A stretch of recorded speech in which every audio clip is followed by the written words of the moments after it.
Hello. তো আজকে এটা হচ্ছে আমার মালয়েশিয়া সিরিজের ট্রাভেল সিরিজের প্রথম ভিডিও। তো প্রথম ভিডিওতে আমরা সবাই আসলে বেসিক কিছু ইনফরমেশান খোঁজার ট্রাই করি, যেমন কোন এজেন্সি থেকে আমরা হচ্ছে আমাদের ভিসাটা করাইছি, আমাদের প্লেনের টিকিট কত পড়ছে, খরচ কত পড়ছে। তো আমি ইন ডিটেলস শর্টে ভিডিওতে এই ইনফরমেশনগুলো দেওয়ার চেষ্টা করতেছি। তো মালয়েশিয়াতে আমি যখন অ্যাপ্লাই করি তখন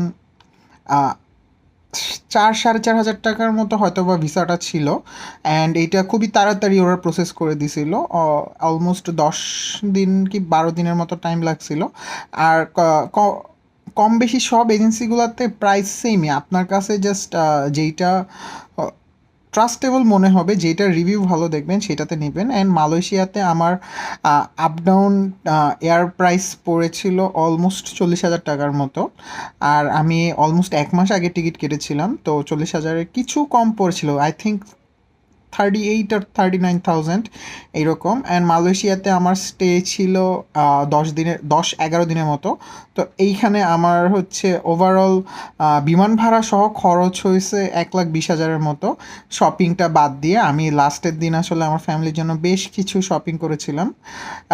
এই হচ্ছে শর্টে যদি বলি। আর মালয়েশিয়াতে একটা জিনিস আপনাদের মাথায় রাখতে হবে, মালয়েশিয়াতে কিন্তু উবার বা গ্র্যাব যেটা, এইটাতে কিন্তু কোনো বাইক সার্ভিস নাই, আপনাকে ফুল কার রেন্ট করে ঘুরতে হবে। যারা আমার মতো সোলো ঘুরেন তাদের জন্য এই জিনিসটা বেশ সমস্যা। এরপর মালয়েশিয়াতে আপনি ল্যান্ড করার পর আপনাকে শহরে পর্যন্ত যাইতে হবে।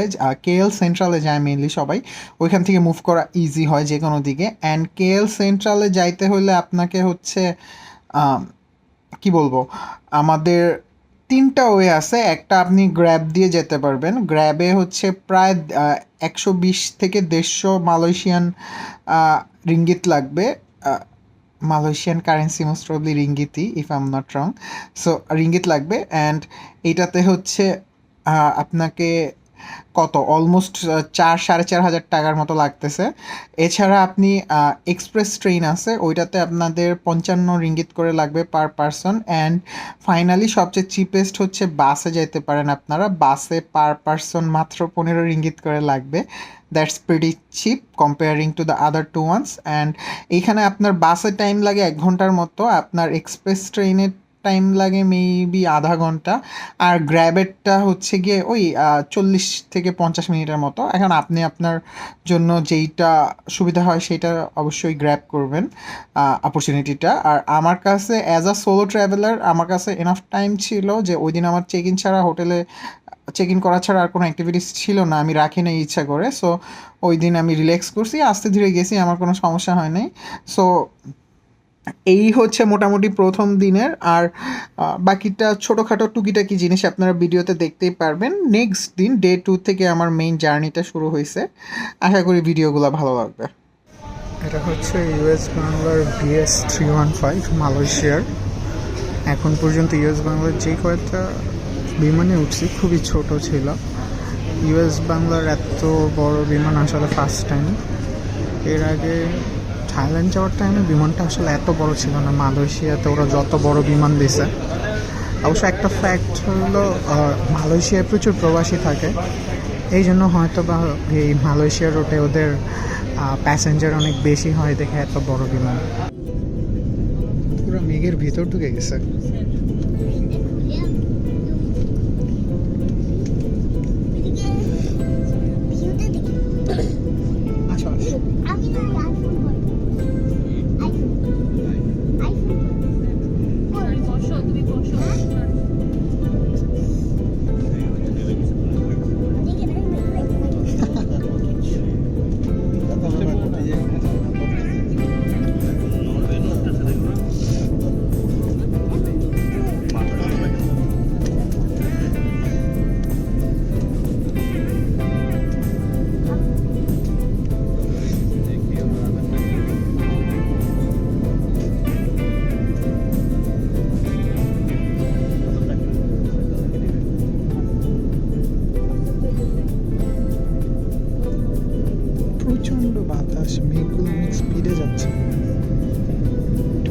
স্পিডে যাচ্ছে আর বিমানটা প্রচণ্ড ঝাঁকাচ্ছে।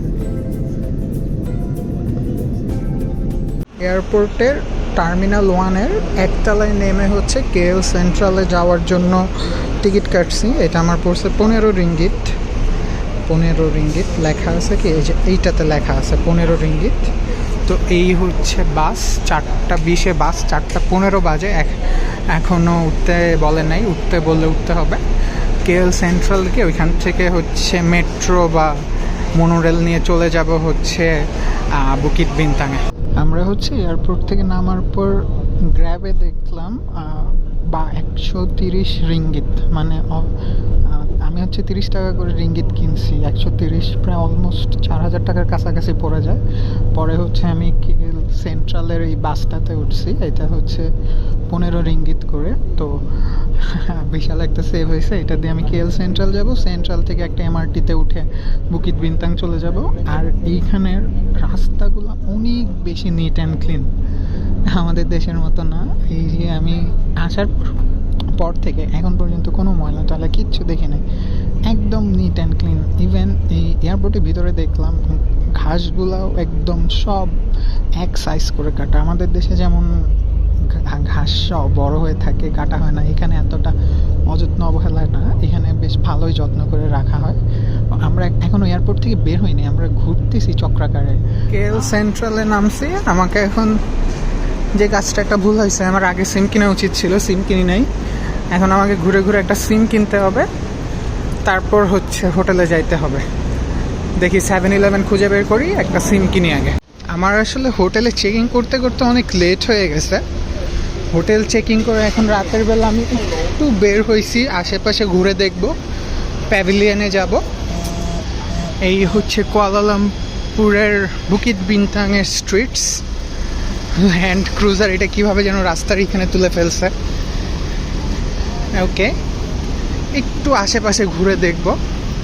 কালকে সকাল থেকে মেইনলি আমার ট্যুর স্টার্ট। 7-11 আছে সামনে।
আমি এখন আছি জালান আলোরে। আর এইটা হচ্ছে এদের একটা most probably national dish type something, nasi লামাক।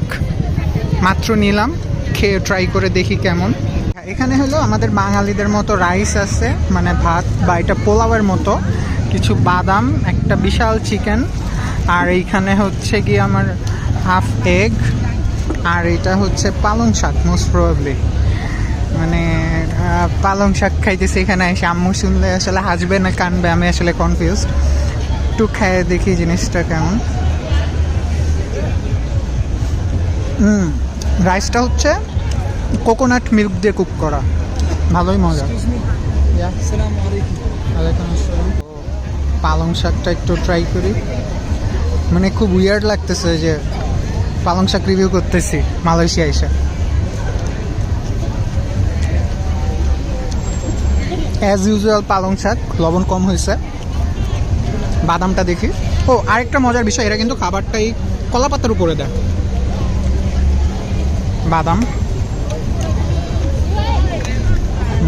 বাদামটা ভালো, মজা। চিকেনটা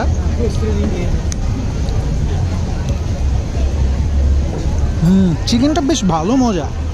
ওয়াও, চিকেনটা অ্যাকচুয়ালি মজা। আর এটা ঝাল একটা সস, অল্প দিতে বলছি তাও অনেক দিছে।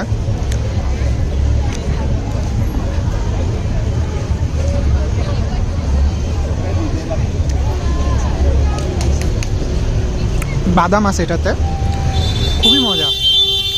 পালং শাকটা বাদ দিলে খুবই মজা খাবারটা।